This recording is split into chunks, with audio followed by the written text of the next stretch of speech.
안녕하세요.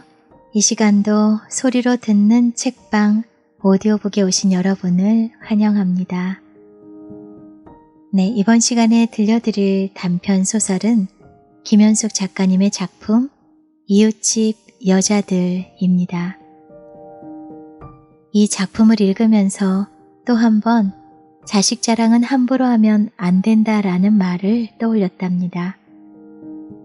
자, 이 작품을 낭독하기 이전에 김현숙 작가님의 작가의 말 들려드리고 이어서 바로 본문 들려드리겠습니다. 김현숙 작가의 말. 내가 사는 아파트 6층이던가에 그녀가 살고 있었다. 단발머리에 눈이 맑고 수줍은 듯 차분한 미소가 유독 가슴에 와닿던 매우 참한 여자였다. 특히나 엘리베이터에서 마주치는 그녀의 두 아이들이 너무도 인사성 밝고 단정하고 예뻐 늘 찬탄을 자아내는 게 그 집의 가장 큰 특징이었다. 25층까지의 고만고만한 아이들 중에서도 유독 눈길을 잡아 끌던 아이들이라 더욱 선명히 기억이 나곤 했다. 그러나 어느 날부터인가 그녀의 눈빛은 급작스레 흐려져만 갔고 흐려지는 눈빛만큼이나 미소도 몸짓도 더없이 흩어져만 감은 놀랍기만 하였다. 참하던 사람이 어찌 저리 변모되어 갈 수가 있을까? 너무도 마음이 아프고 흔들려 도저히 참을 수가 없었다. 더 없는 비극을 목격하며 말을 잃었다. 그리고 점차 시간이 흘러 난 비로소 그녀를 회상하기 시작했다. 지금도 어디론가에 탈출을 위한 그녀의 피 맺힌 절규를 떠올리면 가슴이 무너져 내린다.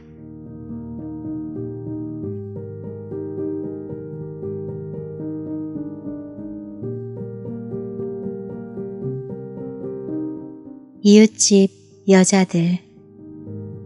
김현숙. 오늘도 산책길에 그녀를 만났다. 여자는 오늘도 묵묵히 땅만 보며 걷고 있다. 틀로 콕 찍어낸 듯 매일 똑같은 웨이브 없는 커트머리에 얼빠진 모습으로 갈색 티셔츠에 회색 바지, 크고 허름한 운동화를 질질 끌며 멍한 모습으로 걸어가고 있다. 아니, 자세히 보면 입가에 뜬모를 희미한 미소를 짓고 있는 듯도 하여 그것이 보는 사람을 더욱 안쓰럽게 한다. 워낙 유순하고 반듯했던 사람이라 결코 무엇인가 화가 난 사람의 표정은 아닌 것이 보는 이의 마음을 더욱 아리게 만든다. 그녀의 뇌리에 아무것도 남아있지 않음을 말해주는 듯한 백지와도 같은 무연한 낯빛, 그녀의 대뇌 축두엽 해마의 반란, 뉴런의 변이, 사고와 기억을 관장하는 전두엽의 주요 기능이 완전히 마비되고 만 느낌이다. 사람이 어쩌다 저리 되고 말았을까? 초가을 햇살 아래 산책로 벤치에서 신문을 읽던 현애는 솟구치는 회한을 참을 길 없어 잠시 신문에서 눈을 떼곤 짠한 눈길로 그녀를 바라보았다. 아파트 외곽을 따라 이어진 긴 산책로는 길 양쪽으로 늘어선 가로수와 벤치, 그리고 단지 내 초중 고교가 어깨를 나란히 모여 있어 등 하굣길의 활기와 소음을 빼고 나면 종일 고즈넉한 고요가 깃든 길이라 그곳 벤치에 앉아 독서를 하거나 신문을 읽기엔 안성맞춤이었다. 신도시 아파트가 형성된 지는 근 20여 년. 그러니까 현애네가 이사 온 지도 근 15년이 다 되어갔다. 여자의 집은 현애네와 같은 아파트 동일 라인의 아래 위층이라 계단이나 엘리베이터 안에서 자주 눈길이 마주치는 이웃이었다. 여자는 늘 언행이 조신하고 자그마한 몸매에 약간 내성적인 느낌을 주는 타입이었고 중학교 교사인 남편의 아들 하나 딸 하나를 둔 단란한 가정의 전업주부이며 오직 살림과 가족의 건사밖엔 모르는 듯한 면모가 언행 곳곳에서 묻어나는 그런 유형의 여자였다. 그 집의 특징이라면 지극히 소탈하고 평범한 모습의 여자를 제외한 온 가족이 다들 너무도 빼어난 외모를 지니고 있어 누구라도 보는 이를 한눈에 사로잡는 점이라 할 수 있었다. 이사온 초창기 엘리베이터에서 가장 인사를 잘하는 아이들도 그 집 아이들이었다. 이웃 어른들과 마주쳐도 꼿꼿한 자태로 눈길조차 마주치려 하질 않는 요즘 애들과는 달리 해맑은 미소로 밝게 인사하는 모습이 보는 이조차 환하게 미소 짓게 하는 그런 존재였다. 때문에 이웃에 별 관심 없는 현애였으나 유독 태희, 태민, 그들 남매만은 유독 내리에 또렷이 각인되었다. 그러나 아이들의 엄마인 여자는 한 쌍의 백학처럼 눈부신 외모의 남매와는 너무도 그 분위기가 달랐다. 아이들은 일견 번듯해 보이는 아버지 쪽 유전인자를 물려받았다고 이해될 법도 했으나 소위 롱다리의 훌쩍 큰 키는 아담한 체구의 부모 그 어느 쪽도 닮질 않았음이 놀랍기만 했다. 아이들이 참 예뻐요. 요즘 애들 같지 않게 예의 바르고 인사성 있고 참 잘 자랐네요. 어쩌다 엘리베이터에서 여자를 만나면 현애는 몇 번이고 그렇게 아이들을 칭찬하기에 바빴다. 아, 네. 감사합니다. 그럴 때마다 여자의 반응은 늘 한결같아 그저 빙긋 웃어 보이며 담담히 반응할 뿐이었으나 모성 저 깊은 곳에서 우러나는 은은한 기쁨만은 숨길 수 없이 드러나곤 했다. 그럴 때면 초점 흐릿하던 여자의 눈빛은 까맣게 빛이 나곤 했기 때문이었다. 극히 평범한 외모라 빛나는 느낌 같은 것이라곤 전혀 없는 그녀였으나 그럴 때만은 그 어떤 은밀한 자부심, 환열 같은 것이 순식간에 여자를 에워싸며 그녀의 눈이 영롱히 빛남을 현애는 놓치지 않았다. 서울에서 수도권 신도시로 이사온 현애네 아파트엔 단지 내에 초중고교가 한데 몰려있는 탓인지 고만고만한 청소년들을 자녀로 둔 한창 나이의 젊은 여자들이 유독 많았다. 한창 나이라 해봐야 40대 초반이었으나 이미 아이들을 다 키워 대학을 졸업시켜 이제 각자의 길을 따라 품을 떠나보낸 50대 중반의 현애로선 아파트의 여자들이 한참이나 그렇게 젊어 보일 수밖에 없었다. 성당을 다니는 같은 동반 모임 인원만 해도 무려 12명의 여자 중 현애가 끝에서 두어 번째로 나이 많은 측에 속한 걸 보면 연령층의 분포가 대강은 짐작이 될 만했다. 5층 여자는 애초 저마다 엇비슷한 또래의 아이들을 둔 이웃 여인들과도 전혀 어울리질 않았다. 학부모 모임 등을 통해 얼굴을 익히고 아이들끼리 한반이라 서로 이름을 알고 있는 정도에서 그칠 뿐 전혀 왕래라고는 없는 것이 특이하다면 좀 특이한 점이었다. 하지만 다만 여자가 다소 폐쇄적 성향을 지닌 성품이려니 여겼을 뿐이었다. 아니, 그보단 그녀에게 그닥 관심을 갖지 않았다는 얘기가 더 정확할 것이다. 그 집 아이들이 너무도 예쁘고 빼어난 것에 비해 여자에겐 타인의 관심을 끌만한 특별한 요소가 없었다고 말함이 더 맞을 것이다. 그에 반해 현애의 성당 교우들은 대체로 대부분 싱그럽고 아름다웠다. 적어도 신앙의 안정감이 바탕된 나름의 활력과 개성을 지닌 여자들이었다. 현애로선 그들이 지닌 젊음과 탄력은 이미 이른 지 오래였으나 그들이 겪는 신선한 모든 것을 두루 거쳐온 연륜으로 그들을 이해하고 포옹하고 관조할 수 있음이 또한 묘한 평온감을 안겨주었다. 교우들 중 특히 시라와 이다.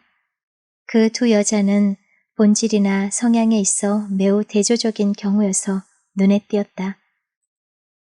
미대 출신의 시라는 그 외양부터가 더없이 화려하고 활달하며 언행에 서슴이 없는 반면 이다는 경상도 출신의 지독히 가부장적 성향인 남편의 그늘에서 조신하고 여리기 이를 데 없는 마치 한 폭이 풀잎 같은 성정의 여자였다.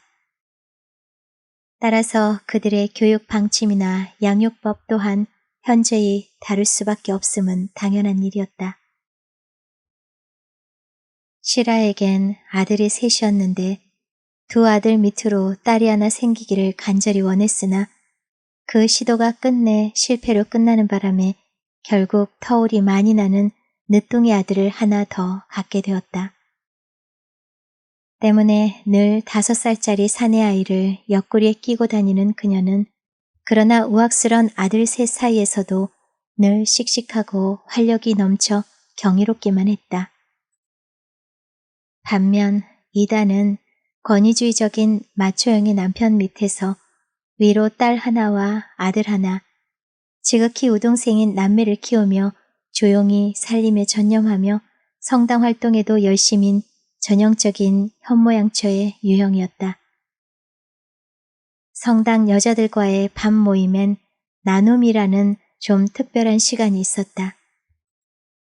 각자의 기도 속에서도 해결할 수 없는 저마다의 고뇌와 갈등, 그리고 살아가면서 부딪히는 크고 작은 문제들을 서로 진솔히 털어놓고 그 해답을 강구하고 모색하고 함께 나누는 시간이었다. 그곳에선 무엇보다 서로의 마음을 활짝 열고 기도하듯 자신을 온전히 드러내 보이는 게 중요했다. 이사 온 직후 현애는 낯설고 서먹함 때문이기도 하였으나 그러한 여자들의 모임에 어울리길 극히 주저했다.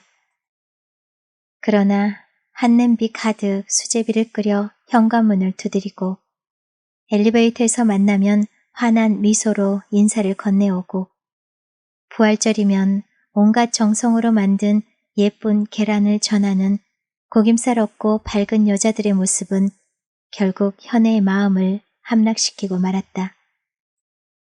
실비 형님.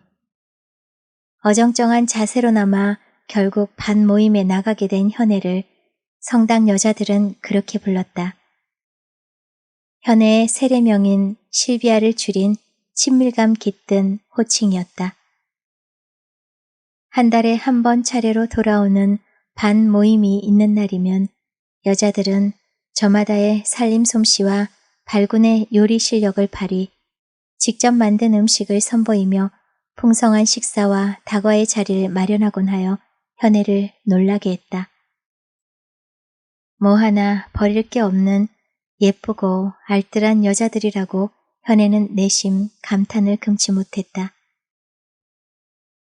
그러나 몸과 마음을 써야만 하는 그런 일에 어느 만큼 지친 나이에 현애는 자기 차례가 오면 집에서 법석을 떠는 대신 을의 여자들을 데리고 무조건 야외로 나가 밥을 샀다. 주로 풍광 좋고 이름난 음식점을 순례하는 시기였는데 그 또한 살림에만 얽매인 여자들의 기분을 전환하기엔 더없이 적절한 시간이라고 다들 좋아했다. 그런 시간들을 함께하며 점차 교우 간의 유대를 넘어선 짙은 친화감이 형성된 때문일까. 나눔의 시간 외에도 여자들은 곧잘 현애를 찾아와 개인적인 문제들을 의논해 오곤 했다. 어느 봄 평일 아침이었다. 아파트 현관 벨이 울려 나가보니 뜻밖에도 시라가 눈물을 흘리며 서 있었다. 실비 형님, 저랑 얘기 좀 하실 수 있나요? 그럼 잊고 말고 어서 들어와. 그녀를 우선 안으로 들여 드립커피 한 잔을 내려주며 그녀의 기분이 가라앉길 기다렸다. 형님, 준이 놈 때문에 미치겠어요. 자식이 아니라 왼수예요, 왼수. 시라는 중3 때부터 큰아이 준이 인문고에 갈 성적이 안 되어 마음고생을 톡톡히 한 터라 이웃 보기 부끄럽다며 곧잘 눈물바람으로 현애를 찾아오곤 했기에 새삼 놀랄 일은 아니었다. 신학기 초인데 지금 학교를 안 간다고 입을 뒤집어 쓰고 저러고 누워있어요. 잘난 상고 들어간 주제에 사람 속을 완전 뒤집네요. 시라는 아침부터 옹고집을 부리며 등교를 거부하는 큰아이 준을 타이르고 달래며 별별 짓을 다 해봤으나 허사 그만 열불이 치솟아 자신이 먼저 집을 뛰쳐나오고 말았다며 엉엉 소리를 내어 울었다. 마음을 달래려 혼자 아파트 동산에 올라 몇 바퀴나 돌며 기분을 가라앉히려 했었으나 도저히 안 돼 현애를 찾아왔다고 했다. 너무 상심하지 마, 시라. 상고에 가서 내신 좋고 학생부 점수 잘 따면 외려 대학 가기 더 쉬울 수도 있어. 대신 학부모 활동 열심히 하며 준에게 힘 좀 실어줘. 근데 준이가 오늘 학교를 가기 싫은 이유가 뭐래?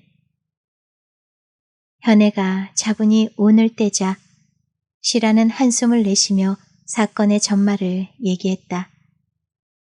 학년 초라 복장 두발 단속이 한창 강화된 때 마침 봄방학 내내 머리를 기른 준이가 담임교사에게 걸려 정수리 한가운데가 마치 고속도로를 낸 듯 바리깡으로 횡하니 밀려버리고 말았다는 것. 그렇잖아도 그부끼리 서로 가오잡고 은근 파워게임을 신경 쓰는 시기인데 정수리를 밀린 채론 쪽팔려서 도저히 학교에 갈 수 없다는 게 준의 얘기였다. 가뜩이나 요즘 막 사귀기 시작한 같은 반 여학생 보기에도 완전히 폼을 구기고 말았다는 게 준의 생각이었다.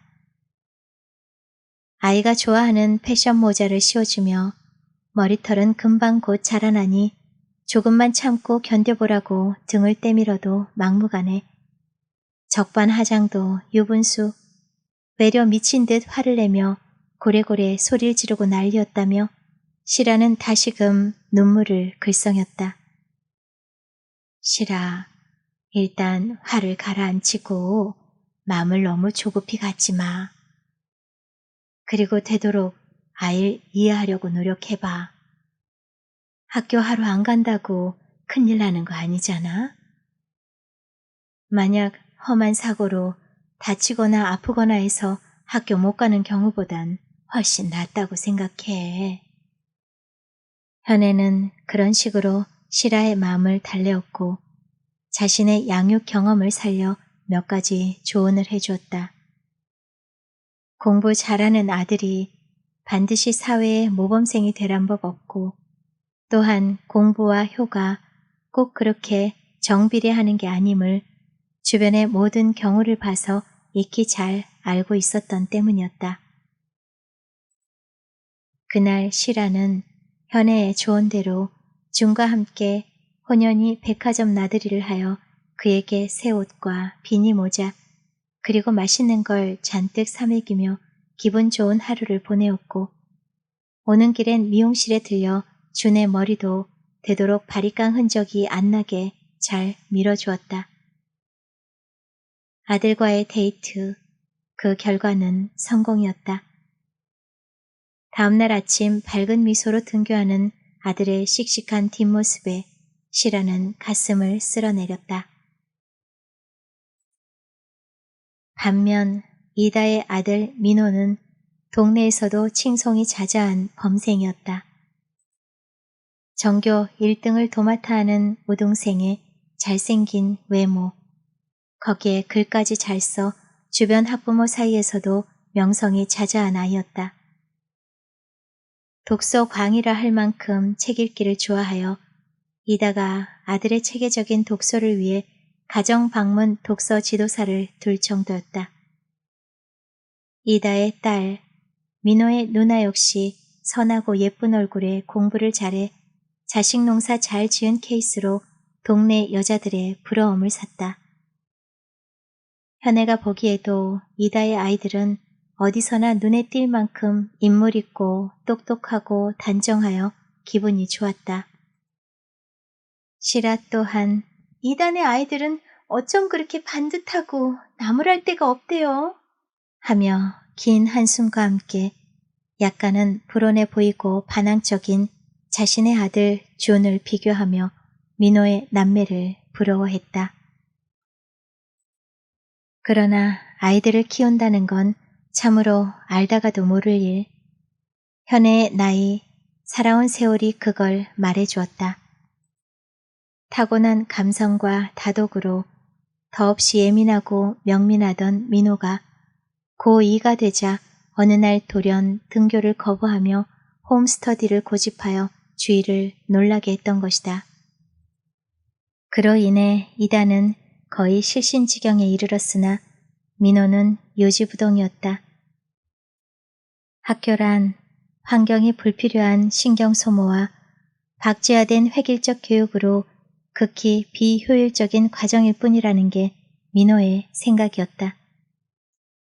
그는 자신에게 맞는 보다 창의적이고 실리적인 독학의 길을 택해 학습 효과를 최대한 끌어올리겠노라 완강히 맞서며 결코 자신의 뜻을 굽히지 않았다. 너무 똑똑하고 아는 게 많아 탈이었다. 예컨대 폭넓은 독서가 가져다준 자유의 갈망과 보다 더 높은 차원의 교육을 향한 염원에서 비롯된 선택일 법도 했다. 그러나 집안은 발칵 뒤집혔고 담임교사를 비롯 학교 선생님들, 가족, 친지 등 주변의 모든 이들이 정규교육의 강점과 학우들 간 대인관계의 중요성을 강조하며 민호를 만류하고 설득했으나 탄탄한 독서로 무장된 민호의 사고와 아집은 아무도 꺾을 수가 없었다. 그런 와중에도 5층 여자의 아이들 태희와 태미는 유난히도 현애의 눈에 자주 띄었다. 중학교 때까진 그리도 인사성 밝고 예쁘던 연년생 남매가 고등학생이 되고부턴 어쩐 일로 그 행동 양상이 너무도 달라져 과연 그들이 예전에 그 아이들이 맞는지 현애는 자주 헷갈렸다. 아파트 4층과 5층 사이 층계참에 담배꽁초가 버려져 있다며 아파트 청소 아주머니가 주의를 줄 때만 해도 현애는 자신의 남편은 비흡연자라며 적극 부인하는 선에서 그쳤으나 어느 날 외출해서 돌아오는 길 층계에 쪼그리고 앉아 친구와 함께 담배를 피워 물다 후다닥 위층을 향해 튀어 올라가는 5층 집 딸 태희를 목격하는 순간 가슴이 덜컹 내려앉았다. 친구를 잘못 사귀었나? 몇 번이고 5층 여자에게 귀뜸해 줄까 싶은 마음이기도 했으나 워낙 교류가 없는 이웃이라 쉽게 그럴 수가 없었다. 긴 다리가 그대로 드러나는 점점 짧아만 가는 교복 치마, 여대생 같은 긴 머리, 빨간 입술, 뽀얗게 분을 바른 태의 모습은 중학생 때 귀엽고 청초하던 모습은 흔적 없이 사라지고 없었다. 오가다 마주치면 늘 환하게 인사하던 모습은 간 곳 없고 태희는 점차 현애와의 마주침을 피하며 눈을 내리깔곤 모른 척 달아나기 일쑤였다. 반면 남동생 태미는 등하굣길 종종 해사하고 예쁘장한 여학생의 손을 꼭 잡고 다녀 주위의 시선을 끌곤 했는데 어쩜 그런 당당함이 외려 더 양성적 행위가 아닐까 하면서도 현애는 일면 5층 남매를 향한 한 가닥 불안한 예감 같은 것을 떨쳐버릴 수가 없었다. 독일 출신의 미국 심리학자 에릭슨의 정신분석학적 분류에 따르면 인간 발달 단계에서 현애는 자신이 처한 시기가 바로 자아 통합의 단계가 아닐까 생각했다. 자신의 생을 돌이켜보며 그 궤적을 정리하고 반성하고 통합하는 단계, 그 과정에서 발생하는 다양한 후회까지도 수용하여 그 한계를 인정하고 또한 그 안에서 자기 삶의 의미를 찾는 시기. 현애는 이쯤 자신이 처한 때가 바로 그러한 시기가 아닐까 하고 생각했다. 학교 앞을 지나다 아이들을 볼 때면 그맘때 자신의 아이들이 생각나 돌연 가슴이 뻐근해오며 모든 것이 후회되는 슬픈 회한에 눈시울이 뜨거워짐은 도무지 예산 일이 아니었다. 주위에 아이들 하나하나가 그저 무심히 보이질 않고 그 옛날 자신의 아이들과 겹쳐 때늦은 각성과 성찰로 가슴이 미어지곤 했다. 늦깎이로 어쩌다 문단 말석에 이름을 올리게 된 후 밤새워 원고지 앞에서 끙끙거릴 땐 한창 자라나는 두 아이의 영양은 물론 때론 도시락조차 제대로 챙겨주지 못한 모성이고 보면 새삼 마음이 아리지 않을 수가 없었다. 아이들이 학교에서 돌아오면 살뜰히 간식을 챙겨주기는커녕 시선조차 따뜻이 맞춰줄 여유가 없는 강파른 세월이었다. 아휴, 소설 쓰는 엄마를 만나다니 내 팔자도 참 기구해.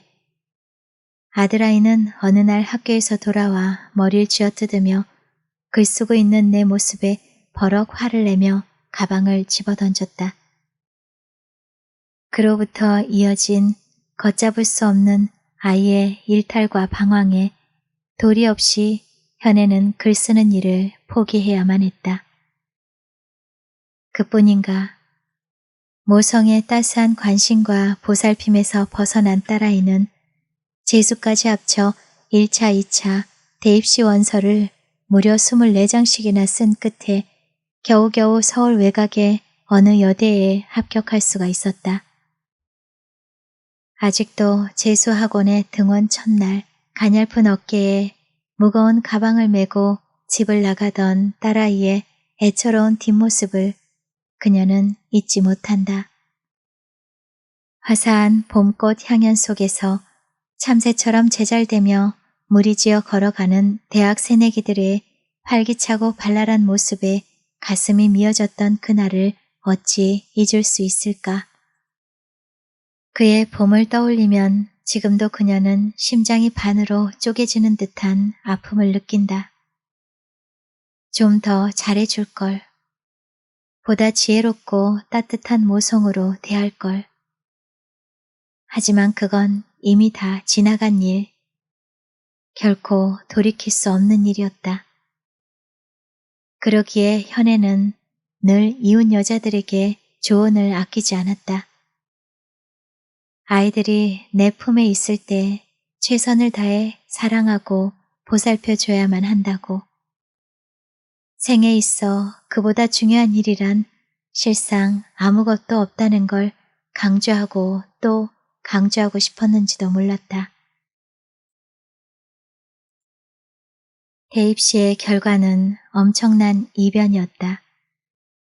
그토록 말썽을 피우며 실화의 속을 썩히던 주는 상고로 진학하여 학부모 운영회장을 맡은 실화의 열성에 힘입어 학업 성과 외 모든 교내외 학생 활동을 종합적으로 평가하는 소위 학생부 종합전형의 최대 수혜자가 되어 서울의 중류권 대학에 거뜬히 합격하는 이변을 낳았다.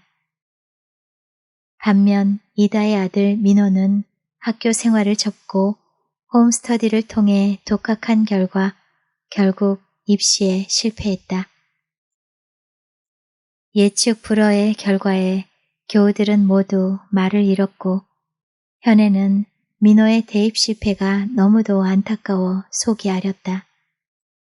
한 해 전 이다의 딸 민호의 누이가 서울의 명문대 한의대에 합격하여 동네가 떠들썩했던 것과는 완전 대비를 이루는 상황이었다. 대입시 후 이다는 한동안 동네에서 그 모습이 사라지고 보이질 않았다. 홈스터디를 고집한 끝에 결국 재수의 길로 들어선 민호의 대입시 결과에 충격이 너무 큰 탓인지 들리는 소문에 의하면 남녘 고향집에 내려가 휴양 중이라는 얘기, 교회의 어느 한적한 수녀원으로 피정을 떠났다는 설 등이 전해져와 현애는 도시 마음이 착잡하기만 했다. 이다의 핸드폰은 전원 꺼짐 상태의 지속이었고 한동안 어떻게 연락할 길이 없어 현애는 적이 속이 탔다. 반면 준의 상고 진학으로 3년간 늘 얼굴을 펴지 못하던 시라는 상고에 유리한 내신 점수, 학종부 등 입학사정관제의 혜택을 톡톡히 입어 예상외로 준이 인서울에 꽤 괜찮은 대학에 합격하자 그간의 모든 것을 보상받듯 기쁨에 넘쳐 어쩔 줄을 몰랐다. 언젠가 현애가 시라 대신 써준 준의 학교 교지에 실린 학부모 대표의 글이 인기를 끌어 학교 측으로부터 더욱 주목을 받게 된 점도 준의 학교 생활에 큰 보탬이 되었고 또한 모든 면에서 애들을 먼저 키운 현애의 조언이 매우 요긴한 도움이 되었다며 시라는 현애에게 거듭 감사를 표했다. 그러나 현애의 마음은 상심에 빠진 이다의 거취가 걱정되어 시라의 감사가 그리 큰 기쁨으로만은 와닿질 않았다. 이왕이면 마음고생 극심했던 시라와 이다. 그 두 가정에 복이 골고루 내려졌더람 하는 아쉬움 때문이었다.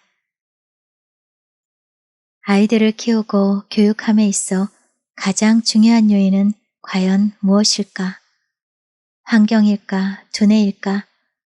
가계 대대로 전수되어 내려오는 피의 내림, DNA일까? 아님 타고난 성향이나 건강, 성격 등이 학습의 주요 동인인 것일까? 그중 무엇이 가장 영향을 미치는 것인지 이웃 아이들이 자라 성인이 되는 일련의 과정을 지켜보며 현애는 새삼 깊은 의문에 빠져들곤 했다. 5층 여자에게서 처음으로 이상 징후를 느낀 건 아파트 울타리의 산수유가 노랗게 꽃망울을 터뜨리던 대입시가 있던 그 해의 봄 그쯤이었다. 대입시 와중 내내 5층 여자의 집은 너무도 조용하고 잠잠하기만 했고 한동안 태희와 태민을 전혀 본 적이 없음도 기이하기만 했다. 더구나 또래를 둔 학부형들 사이에서도 5층 아이들의 대입 결과에 관해선 아무도 아는 사람이 없었다. 그 봄 외출해서 돌아오던 현애는 마침내 아파트 현관 엘리베이터 앞에서 5층 여자의 축 처진 기운 없는 모습과 마주쳤다. 강보에 쌓인 100일이 막 지났을까 말까한 갓난아이를 품에 안은 여자의 출현에 현애는 와락 반가움을 느끼며 여자에게로 다가갔다. 어머나, 아기가 예쁘네요. 누구예요? 현애의 물음에 여자는 매우 당황한 얼굴로 고개를 숙이며 멋쩍게 웃어 보였다. 뭔가 넋이 빠져버린 듯한 멍한 모습에 상호 의사소통에 장애가 온 듯 도무지 감정이 내비치질 않는 무감각한 표정이 섬뜩한 느낌을 안겨주었다. 친척 아기를 맡아 키우시나 봐요? 아, 네. 여자는 그제야 얼굴을 들어 비싯 웃어 보이며 겨우 그렇게 반응했으나 굳은 듯 무표정한 얼굴은 변함없었다. 현애는 너무도 놀란 얼굴로 5층 여자에게 인사를 건네며 자신의 집 4층에서 엘리베이터를 내렸다. 그렇게 봄이 가고 여름, 가을이 지날 동안 5층 여자는 이제 더 이상 현애의 눈에 그 모습을 드러내지 않았다. 다만 5층 여자 대신 어느 낯선 여인의 품에 안긴 아기의 모습만을 간간히 볼 수 있을 따름이었다. 부모의 애절한 기다림, 인내, 노고 등은 간과한 채 군대 간 남의 아들, 그리고 남의 집 아이 잘하는 것만큼 세월의 흐름이 빠르게 느껴지는 일은 없다는 건 맞는 말임을 현애는 절감했다. 5층 집 아기의 성장이 바로 그러했다. 겨우 아장아장 걷던 아이가 한두 해 겨울이 지나고 나면 어느새 동네를 깡충깡충 뛰어다니고 자기 몸피만한 커다란 가방을 메고 어린이집을 드나드는 장면을 목격하게 됨은 그리 놀라운 일이 아니었다. 그러나 하루가 다르게 아이가 무럭무럭 자라나는 동안에도 어쩐 일로 여자의 모습은 한동안 주변에서 통 마주치질 않았다. 한동안 뜸했던 끝, 지난 가을 무렵 비로소 5층 여자는 다시금 동네 산책길에 그 모습을 드러내기 시작했다. 여자의 모습은 마치 외양은 같으나 전혀 다른 사람인 양 변해 있었다. 우선 예전에 알던 이웃들을 일체 알아보지 못했고 현애가 바로 눈앞에서 인사를 해도 마치 낯선 사람을 보듯 뜨악한 낯빛으로 서먹하게 대하는 점이 그러했고 산책 중 길을 잃어 몇 번이고 동네를 휘젓고 다니다간 아는 이들의 손에 이끌려 겨우 집을 찾는 등의 일련의 행위가 그걸 말해주었다.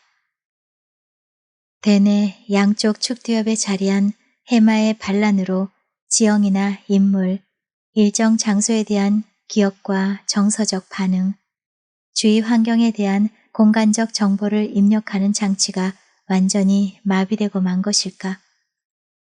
아님 사건이나 사실의 중요성, 특히 감정과 연결된 요소를 기억하고 저장하는 편도체의 역할이 완전히 그 기능을 상실해버린 것인가? 현애는 마치 육신에서 혼이 저만 빠져나간 듯 넋잃은 여자의 모습에서 가슴 미어지는 충격과 슬픔을 느꼈다. 아이들 칭찬에 수줍은 미소로 답례하던 반짝이는 눈빛은 다 어디로 갔나? 인사성 있던 그 고운 모습의 아이들은 왜 보이질 않는 것일까? 불현듯 밀려오는 세월의 무상성과 허허로움이 현애의 가슴을 가득 메워왔다. 가뜩이나 최근 몇 년 사이 가까이 지내던 시라, 이다 등 성당 반모임 근 10여 명에 달하던 교우들이 하나둘 이사가고 그 풍성하던 모임도 점차 축소되어 이젠 특유의 활력을 잃은 지 오래였다. 대신 그 향기, 그리스도의 향기라는 이름으로 모임을 조성, 2달에 한 번의 만남으로 겨우 옛 교우들의 정을 이어가고 있을 뿐이었다. 모든 것은 변하고 흐른다. 그 망고의 진리를 요즘처럼 뼈저리게 느낀 적은 없었다. 이웃의 희로애락, 부침을 지켜보며 현애는 더욱 그것을 절실히 통감했다. 아파트 산책길 벤치에 앉아 신문을 펼쳐든 현애의 눈에 줄곧 앞만 바라보고 걷고 있는 5층 여자의 모습이 보여 현애는 긴장했다. 며칠 전에도 길을 잃고 헤매는 여자를 그녀의 집까지 데려다 준 적이 있었기 때문이었다.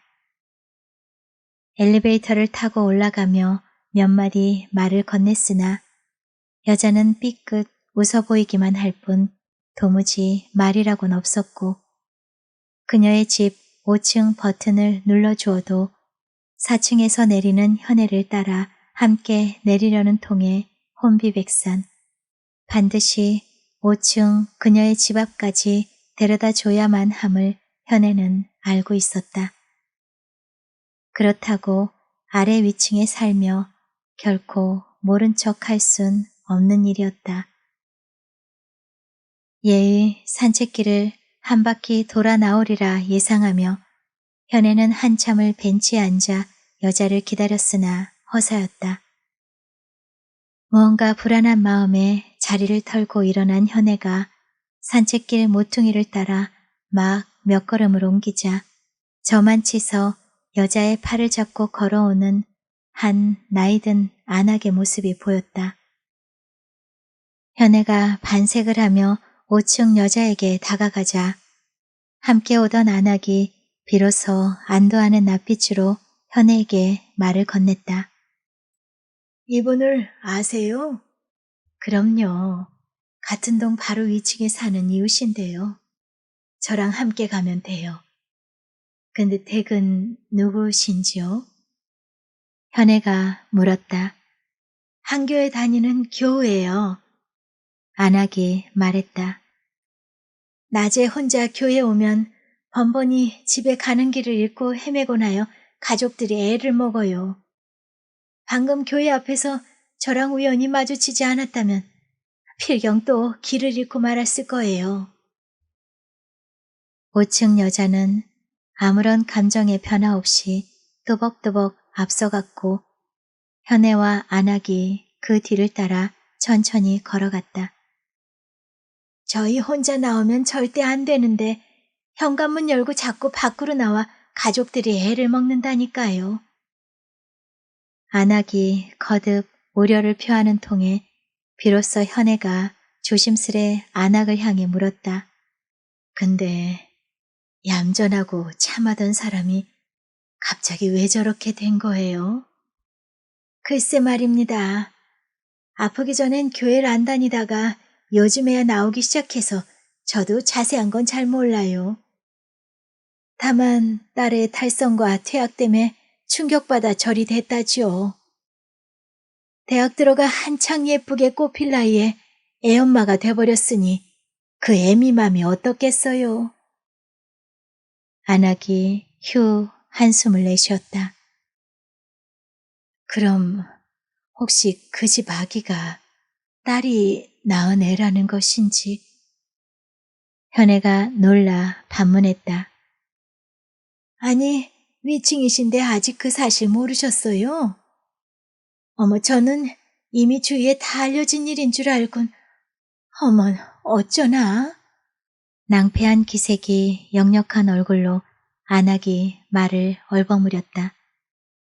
근데 왜 병원 치료는 안 받나요? 왜요?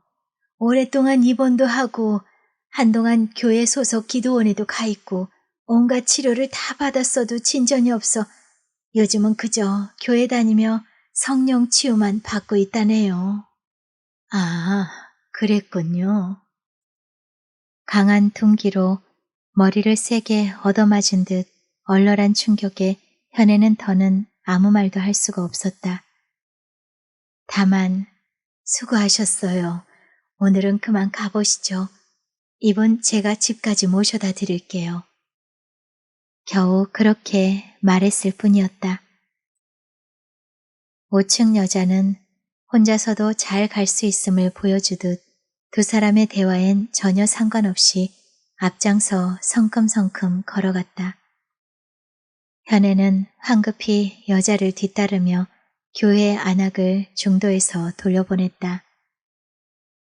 교회 안악이 전하는 얘기에 충격이 커 좀 멍한 느낌이긴 했으나 맘을 한껏 추스리며 5층 여자를 데리고 자신의 아파트 단지로 들어섰다.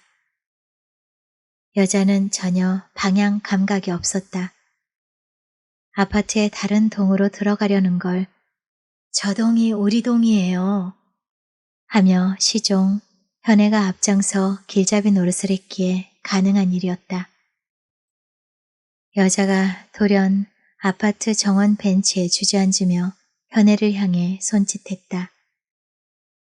늘 목석같이 굳어있던 얼굴에 섬광인 양 한 가닥 미소가 어리는 모습이 놀라워 현애는 감전된 듯 여자에게로 다가가 그녀의 옆에 앉았다. 여자에게서 그런 모습을 본 건 처음이었다. 저 바이칼 호수를 아세요? 러시아 이르쿠츠크의 바다처럼 넓고 깊은 호수 말이에요. 저는 어디서든 호수만 보면 바이칼이 생각나 기분이 좋아져요.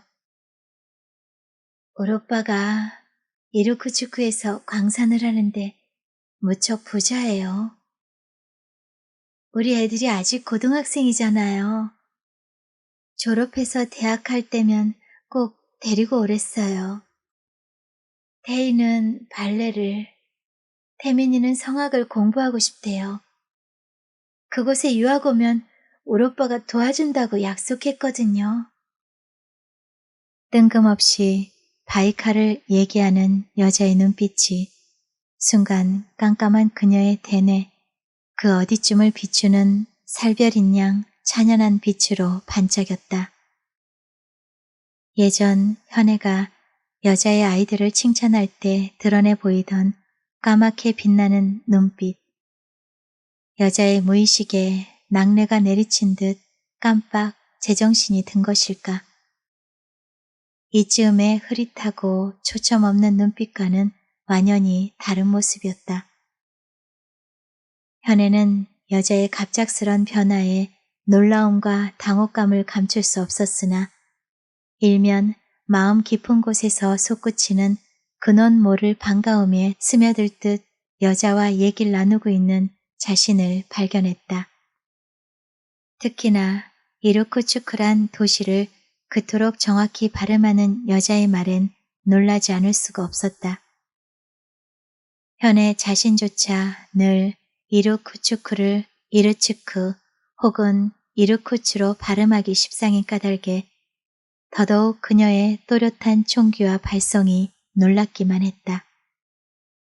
다만 여자의 의식에서 시간이란 오직 과거의 어느 한때에 고정되어 그것이 영원한 현재로 인식될 뿐임이 안타까웠다. 저도 실은 바이칼이 제일 가고 싶은 곳이에요. 늘 그곳이 그리워요.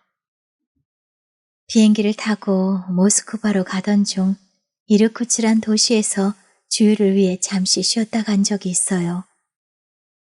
여름 저녁 비행기에서 내려다보는 도시가 그렇게 고요하고 평화로워 보일 수가 없었어요.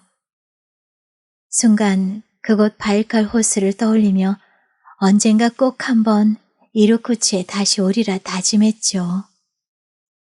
현애 또한 그때의 여정을 떠올리며 새삼 가슴이 두근거렸다.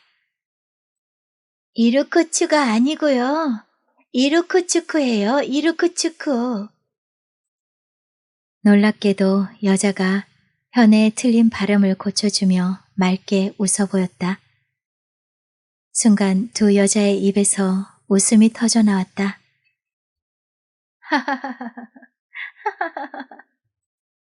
정말 모처럼 만에 보는 여자의 환한 웃음이었다. 맞아요. 이르쿠츠크. 난 매일 그걸 틀리게 발음한다니까요. 시베리아의 파리라 불리우는 이르쿠츠크. 그곳의 이름난 호수 바이칼. 지구상에서 가장 크고 깊고 차갑고 오래된 담수호. 몽골어로 자연을 뜻한다는 바이칼. 어느 먼 곳을 향한 여자의 눈빛이 아슬한 그리움에 넘실거렸다. 하긴 우리 동네도 호수는 많아요. 나름 꽤 아름다운 곳이라 자주 가는 편이에요. 산책길 끝 저 산모롱이 돌아 꼬불꼬불 산길 타고 끝까지 가면 바로 호수가 보이잖아요. 당장 바이칼은 못 간다 해도 거기만 가도 기분이 좋아지죠. 무심코 하는 현애의 말에 그럼 저 산만 넘어가면 호수가 보인다는 거죠? 분명히 맞는 거죠? 여자는 몇 번이고 호수로 가는 길을 확인하며 눈을 반짝였다. 그러나 어느새 다시 멍한 표정으로 돌아간 여자와 함께 그들은 아파트 안으로 들어섰다. 예의 4층 현의 집을 따라 내리려는 느낌이라 현애는 와락 긴장하며 다시 엘리베이터를 타고 5층까지 올라가 그녀를 집 앞에 내려주었다. 여자는 이제 혼자의 외출은 거의 불가능한 상태라는 생각이 들었다. 교회 안악의 말은 현애에게도 엄청난 충격이었다. 눈에 넣어도 아프지 않을 옷 같은 자식의 탈선으로 한순간 그만 넋을 놓고만 애달픈 모성. 여자의 사연을 알고 나니 미어질 듯 가슴이 아파 현애는 한동안 도무지 망연하기만 한 기분이었다. 그토록 청초하고 예쁘던 아이가 그렇듯 일찍 꺾이고 말다니. 그러나 앞으로도 그에게 남은 생은 얼마든지 길다. 만회와 회복, 치유의 시간은 아직 충분히 있을 터. 다만 심약한 모성의 돌연한 발병만이 더없이 안타깝고 안쓰러울 뿐. 감당기 어려운 큰 충격과 고통, 슬픔은 치매 혹은 정신분열의 인자를 유발시킨다는 학설은 맞는 것일까? 여자의 생이 한없이 애처로워 현애는 가슴이 먹먹해옴을 참을 길이 없었다. 가을이 짙어지자 여자의 병은 점점 더 깊어만 갔다. 그러나 반면 그 집 아이는 너무도 건강하고 예쁘게 잘 자라나 놀라웠다. 아니, 여기에요. 이쪽이라니깐요. 아파트 근처나 엘리베이터 앞에서 만나면 5층 여자의 손을 꼭 잡곤 길을 안내하는 당차고 똘똘한 아이의 모습에 현애는 형언할 길 없는 감동을 받았다. 그건 제 아무리 힘겹고 어려운 상황에서도 생명을 거두고 키우는 일만큼 희망, 신비, 경의를 절감케 하는 일은 없음을 확인하는 광경이었다. 병의 예후가 점차 더 악화된 것일까? 날씨가 제법 차가워지며 여자의 외출은 현저히 줄어들었다. 특별한 일이 없는 한 동네 산책을 미루는 일이 없는 현애의 눈에 한동안 여자의 모습은 거의 보이질 않았다. 어쩌다 여자의 모습을 보게 되는 건 반드시 여자의 가족 중 누군가의 보호하에 동반자와 함께 있음을 목격하는 경우뿐이었다. 때문에 한동안 보이지 않던 여자의 두 아이들과 남편까지도 그녀와 함께 산책하는 모습이 종종 눈에 띄었다. 성인이 된 후 거의 만난 적 없는 태희와 태미는 눈부시리만큼 아리따운 청년으로 성장해 있었다. 그간 무엇을 하며 어디서 어떻게 살아왔는지, 하는 일은 무엇인지 그들에 관해 많은 것이 궁금했으나 알 길이 없었다. 모델처럼 늘씬한 키에 TV 화면에서 막 튀어나온 아이돌 가수처럼 빼어난 외모의 젊은이로 변모한 모습에서 단지 모든 걸 상상에 맡길 뿐이었다. 그러나 그들은 이제 이웃들과 전혀 눈을 마주치려 하질 않았고 늘 여자의 몸을 부축하며 책 넓은 야구모를 깊이 눌러 쓰거나 고개를 푹 숙이며 우정 사람들의 시선을 피하려는 빛이 역력하여 아무도 감히 말을 건넬 수가 없었다. 생각해보면 그렇게 된 정황이 너무도 마음이 아파 현애는 차라리 제 쪽에서 먼저 시선을 피하거나 모른 척 외면하여 그들의 마음을 편하게 해주려 노력했다. 서로 반갑게 인사 나누며 지내던 잘 알던 이웃을 모른 척 해야만 하는 그들의 심경은 어떠할까? 하긴 한동 50호가 되는 주민 중 현애네만큼 오래 사는 경우도 드물긴 했다. 손가락으로 꼽을 정도의 몇 세대 외엔 거의 다 이사가고 바뀌어 여자의 급작스런 발병 사실을 알고 있는 세대는 거의 없을 것이다. 그러므로 태희 남매가 가장 두렵고 피하고 싶은 이웃은 바로 자신이란 생각에 현애는 돌을 매단 듯 가슴이 무거웠다. 그날 오후 아파트 계단에서 맞닥뜨린 충격으로 인해 현애는 더욱 착잡하기만 한 기분이었다.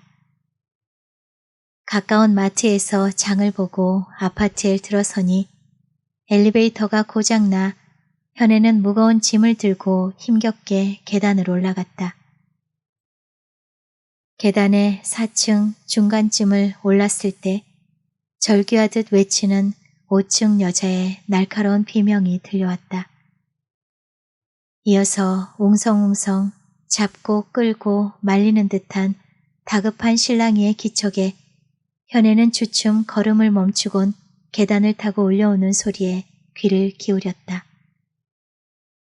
나 지금 떠날 거야. 바이칼로 갈 거야. 나 좀 보내줘, 제발. 이거 놔. 못된 것들. 모두 애물단지. 니들 다 꼴도 보기 싫다. 진짜 싫어. 엄마, 왜 이러세요? 안 돼요, 엄마. 제발 좀 들어가서 좀 이따 저희랑 함께 나가요. 여보, 정말 이러면 안 돼. 나랑 같이 가자니까. 엄마 진짜 왜 이래. 저번처럼 또 길 잃으면 큰일 나. 들려오는 내용으로 보아 5층 여자와 그녀의 가족임이 분명했다. 계단을 통해 탈출을 시도하려던 여자가 4층 현의 집 앞에서 가족들에게 붙잡힌 것임이 틀림없었다. 여자는 계속 밖으로 나가고 싶다며 울부짖었고 남편과 아이들은 여자를 끌고 5층으로 올라가며 극구 그녀를 말리는 상황이었다. 현애는 순간 더 이상 계단을 오를 수 없다는 판단에 무거운 짐보따리를 들곤 힘없이 도로 계단을 내려왔다. 결코 맞닥뜨려서는 안 될 장면이었다. 가뜩이나 현애와의 마주침에 짙은 곤혹감을 느끼며 한사코 피하려고만 하는 아이들인데 그런 정황에서의 마주침이란 결코 있어선 안 될 일이었다. 너무 오래 살았다, 이곳에. 태희, 태민, 그들 남매의 심적 자유로움 평안을 위해서도 이젠 이곳을 떠나야만 하는 것일까. 현애의 심경은 착잡하기만 했다. 그로부터 며칠이 지난 어느 오후였다. 세탁기를 돌리는 현애의 귀에 아파트 관리실로부터 긴급 공지사항을 알리는 안내방송이 흘러나왔다. 주민 여러분, 긴급 협조사항 알립니다. 당 아파트 11동 503호에 사는 53세 김미지 씨께서 아침에 집을 나간 후 아직 돌아오지 않고 있다 합니다.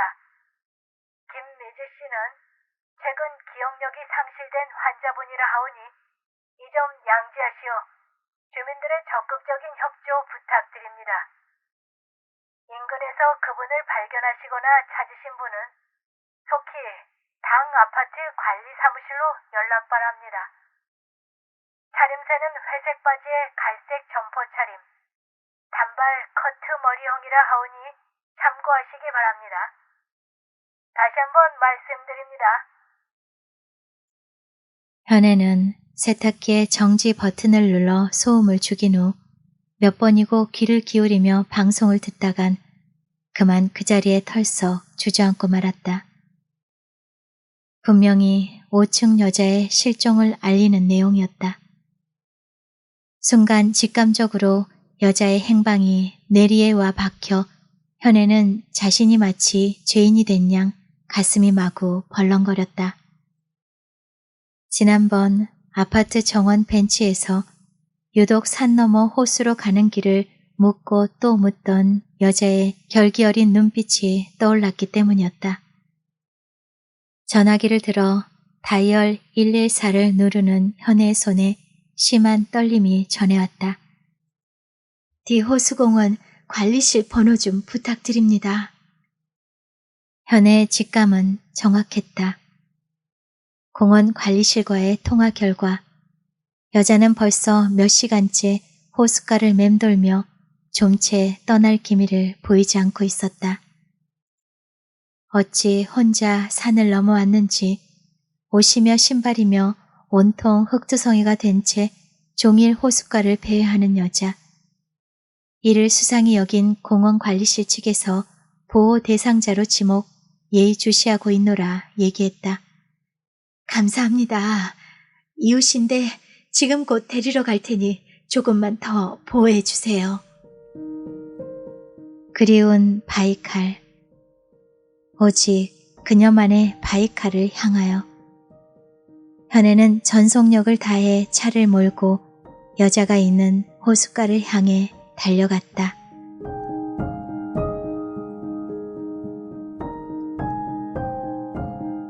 네, 김현숙 작가님의 단편소설 이웃집 여자들 낭독을 마치겠습니다. 저는 다음 시간에 또 다른 작품으로 찾아뵙겠습니다. 여러분의 구독과 좋아요는 책방에 큰 힘이 됩니다. 감사합니다.